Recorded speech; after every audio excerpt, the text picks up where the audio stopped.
All right. Thank you again for such a wonderful honor. I'm excited to be receiving the Founders Award. Today, I'm going to talk a little bit about challenges with injury and disease as I see it in biomechanics. So before I get into my talk, I would like to extend a huge thank you to those who helped with and supported my founder's nomination. And that includes Chris, Joan, Kim, Jill, and Wendy. This group has advised me on numerous occasions and have been good friends and outstanding scientists. So I'm very, very fortunate and very thankful.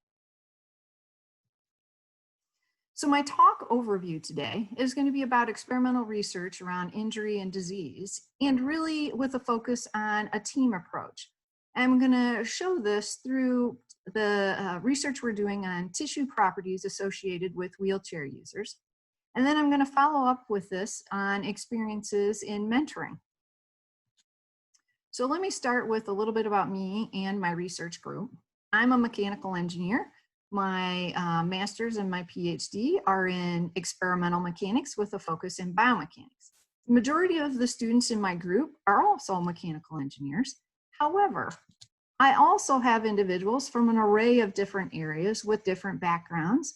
I have a student with a material science degree. I have a young woman pictured here from kinesiology who's been working with me in the lab. I have a couple of folks who've worked in the prosthetics and orthotics field. I have someone focusing on biosystems and partnering with my lab.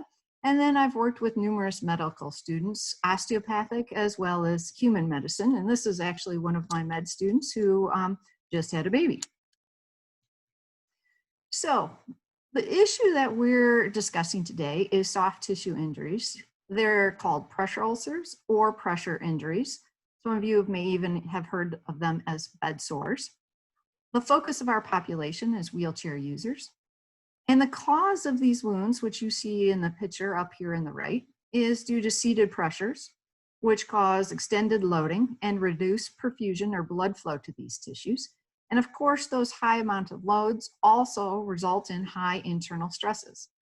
So 50 to 60% of wheelchair users develop pressure injuries, and typically they're in the buttocks and thigh regions. These are deep, painful wounds prone to infections. The internal stresses we can't measure directly, but we're evaluating them frequently from human body models, as you see in the image on the right, which is a finite element model.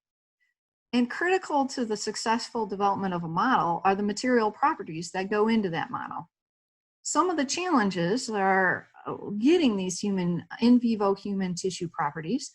They've used cadaver tissue, they've used animal tissue, and there's a few studies with small numbers of human subjects. However, those are typically in the prone position and typically in only 2-point loads, so unloaded and fully loaded. Whereas we know the human tissues are highly nonlinear and need more than 2 points of data. So one of our questions was, how do we obtain in vivo human data sets that we can use to inform these models? Of course, we're interested in wheelchair users, so the seated position is needed. We'd like a continuous data set, and we'd like to be able to test different regions along the buttocks and the thigh to see if there are differences in their tissue properties between those regions. So we developed an experimental chair that you see on the left here. And what we did is to the right, we have a load cell with an indentor, and we apply force upward. So it's like you're sitting on a park bench and your tissues are being squished downward because of the weight of your body, only we're pushing upward and squishing on them. You see here we have an elevated chair. There are slats. A slat's been removed here so you can access the back of the buttocks. A slat is here so you can remove it to get underneath the ischial tuberosities. And then another slat is here so you can get forward regions of the thigh. Also note, we have an elevated chair so the person taking the measurements can get underneath and access the buttock and thigh regions. This requires a step up for our user, or for our participant. Now, this system worked really well for able-bodied individuals, but not necessarily ideal for wheelchair users. We have these removable slats, so every time we remove a slat, the participant needs to stand up and get out of the chair, which is problematic for wheelchair users. They transfer in and out from their chair. This is an elevated height. This is also challenging. And we right now have a step up, so that would be problematic as well. So what did we do? Before we move forward with the chair, we asked some of our outside team members. For this project, we have wheelchair users, particularly through the Adaptive Sports Club at Michigan State. We also have a team of physical therapists who we work with around the mid-Michigan area, and wound care health experts. Predominantly for the experimental part of the study, we worked with the Adaptive Sports Group and the physical therapy groups. Adaptive Sports Club meets every night of the week, and they play wheelchair rugby and wheelchair tennis, or at least they did before COVID hit. So we took the chair over there and we asked the athletes to evaluate it, just to give it a visual look, and then we interviewed them. Several comments came back. Well, of course, they felt it was too high. Many thought they could get into and out of it, but to do so, they would need a ramp and elevate up to the position of the seat height. They said they'd also need arms on either side to grab onto and slide into the chair. Some said that wouldn't be possible at all for them to use because it would be difficult with the lack of core strength they had to sit with the chair sections removed. And some indicated they could do it, but they'd need head or lateral supports on that. So we thought we could make all of these changes to the chair and have our participants come into the lab, but let's bounce around different ideas. So if we kept the chair, what would be the challenges? Well, they'd have to come into the lab, which is on the 4th floor of the university in Central University. It would require them to get parking, and depending on the time of year, they'd have to go use the restroom and change clothes. And we felt that was, in alone, incredibly inconvenient. Again, we need a ramp or lower the chair for them to get into and out of. We need to get rid of the slat system and maybe do some slider system so they can maintain their position in the chair. And it would require a significant amount of additional supports to maintain their balance while seated. So we thought, what if we took it to the rehab facility? That might eliminate a few of these inconveniences. And we could probably solve the other items with mechanical changes to the chair. So we spent a day with the physical therapists in their clinic. We tried a Hoyer lift, which is a harness system a person is positioned into, and then they're raised up. But the harness system actually compressed the tissues, so we wouldn't be able to do a force deflection test on pre-compressed tissues. And the therapist suggested, why don't we check out this therapy cage? So Justin, who was the graduate student who worked on this project, laid down on one of their prep tables. They positioned bands in place that they typically do with wheelchair users, particularly folks with a spinal cord injury. Then they lower the table, they tighten the bands, and then they position the knees and legs, however the individual, for whatever therapy they're going to do that day. They position them in those postures.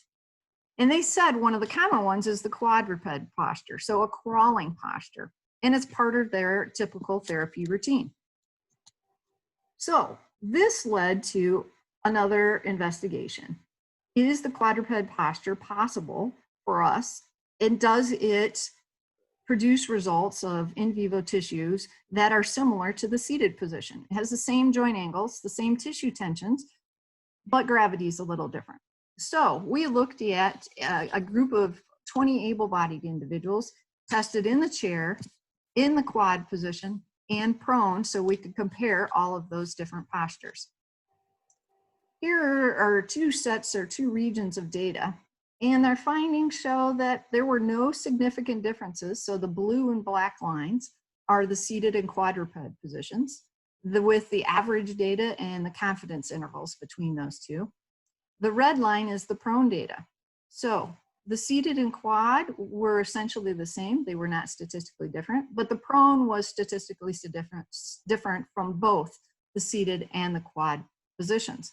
So this yielded another possible posture for testing that we wouldn't have come up with had we not discussed this with the folks in adaptive sports and the therapists.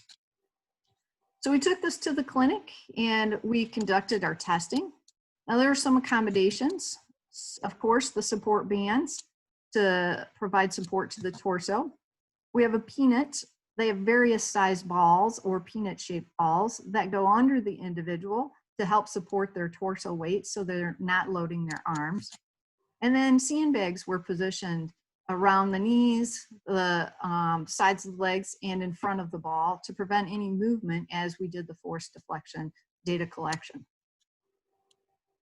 We were fortunate enough to have 10 individuals participate in the study. They all had a spinal cord injury and all were wheelchair users. As you can see, this is one region. This is the proximal thigh region with the able-bodied data shown in fuchsia. The majority of the individuals show a force deflection data set that has a decreased stiffness in this region in comparison to the able-bodied group. And so proximal thigh is near or under the ischial tuberosities. For the other regions, the middle thigh, which is halfway along your femur, again, it showed a decrease in stiffness. But once we got right next to the knee on the distal thigh region, we had an increase in stiffness compared to the able-bodied individual. So these are the most recent data we have. And Justin is currently using these data to get subject-specific MRI data to develop a finite element model and use these as material property data sets. So we successfully obtained data from our wheelchair users. We had a unique, unexpected experimental approach that we wouldn't have come up with had we not partnered with such a diverse group of individuals. And we expect that this research is going to lead to better human body models that are going to be used for device design. Could be wheelchair cushions, prosthetic interfaces, because there's some deformation that occurs there, and automotive seating and safety, which also interacts with human bodies. So through our partners, we found a better understanding of the needs of our participants. Now, it wasn't just this project that we take this approach with. We have extended partners for other research areas as well. I do hand work on individuals who have osteoarthritis. We've worked with a hand therapist to help us better understand the disease and the functional loss that individuals incur. We've worked with a hand surgeon to understand the changes that occur after surgery and how removal of a bone to remove pain affects the individual. We have an Age Alive community, which is a community in mid-Michigan of older adults, and we've interviewed them about their experiences with osteoarthritis. And we also have a relatively new partnership with a neuroscientist. You may wonder, why do we have an octopus positioned up there? Well, we have a study ongoing where we're looking at how the octopus grasps and moves with objects to help inform us for prosthetic devices for humans. So we'll be doing some motion capture on the octopus in the near future. Now, as I move out of the research area, I'd like to talk a little bit about mentoring. And before I go to that, I want to give you a perspective of where I come from and why some of these projects are important to me. So I have an undergrad in mechanical engineering.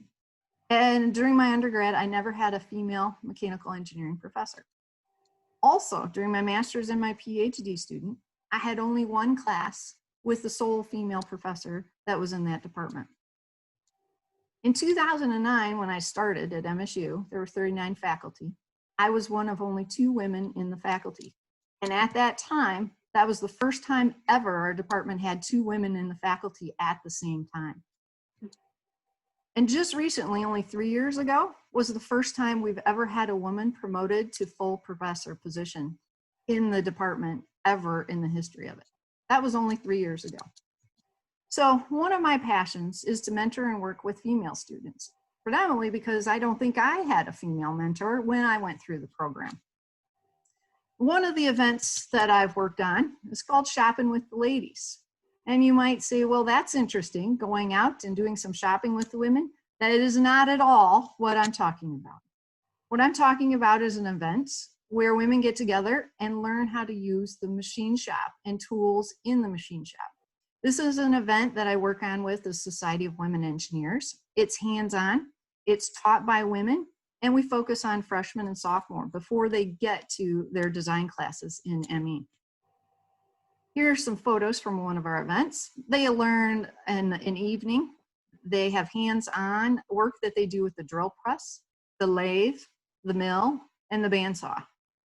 And it's designed to support their series of 4 design classes that they'll take as juniors and seniors during the ME program. We've successfully offered this in the last 5 years. We're limited to 20 people at a time, and each time we've had a full house. So I enjoy this. This also gives them an opportunity to meet one of the female faculty in ME. And I have an open door policy. So many times after this, when they start taking their classes in the engineering building, they'll drop by and I'll see them. And they'll say, they met me when they took the Shopping with the Ladies event. Okay, so now I'd like to move on to a little bit of experience with ASB. When I was an early career faculty member, I remember going to an event very early in the morning called Women in Science Breakfast. I went down there, I sat at a table with a few women, and I did not know any of them. Shortly after that, this guy sits down, Richard Hughes. And I think to myself, this is supposed to be a Women in Science breakfast. What's he doing here? Well, we have a very nice conversation. He talks about what he does in terms of biomechanics, his interest areas. I share mine. And then I ask him, so this is a Women in Science breakfast. What's your role here? And he said, well, I support women in science. I believe it's important. And so I'm here to support women in science. I was very excited to hear that and thrilled. Shortly after that, Jill sits down. Between Richard and Jill, we had a very in-depth, outstanding conversation about different aspects of being an early career faculty member. And they gave me some advice. They said, get involved in ASB, connect to the members. The members here are great mentors and they're willing to talk to you about anything, teaching, research, and they're willing to share their experiences with you and even some of their resources. Get involved, participate in ASB, volunteer for things, and show up to the meetings. So it wasn't then that I realized this, but it certainly is now. At that table, in that 1 hour, I received some of the best mentoring advice ever and some key components about what I should do and how I should move on if I wanted to stay in academia and continue on in a tenure track position. So I'm very grateful to them. And I hope that everyone at ASB has a similar opportunity. There are some wonderful faculty here and students and postdocs. So use this as an opportunity to participate, develop your leadership skills, and receive mentoring advice from scientists, whether we do it virtually at this meeting or next meeting, hopefully in person. Now, before I let you go, I'd also like to thank the folks who worked with me in the lab. This is a 2019-2018 lab group photo. We were outside in the courtyard of engineering, enjoying a lovely summer day, and this was after one of our team meetings. Of course, I think you're all familiar with today's team meetings, which is a little more distant with our virtual events, but I'd like to thank them. They do all of the hard work and the heavy lifting in the lab, and hopefully next year we'll all be back together and doing events in person as a research team as well as a society. So thank you very much, and I appreciate your time.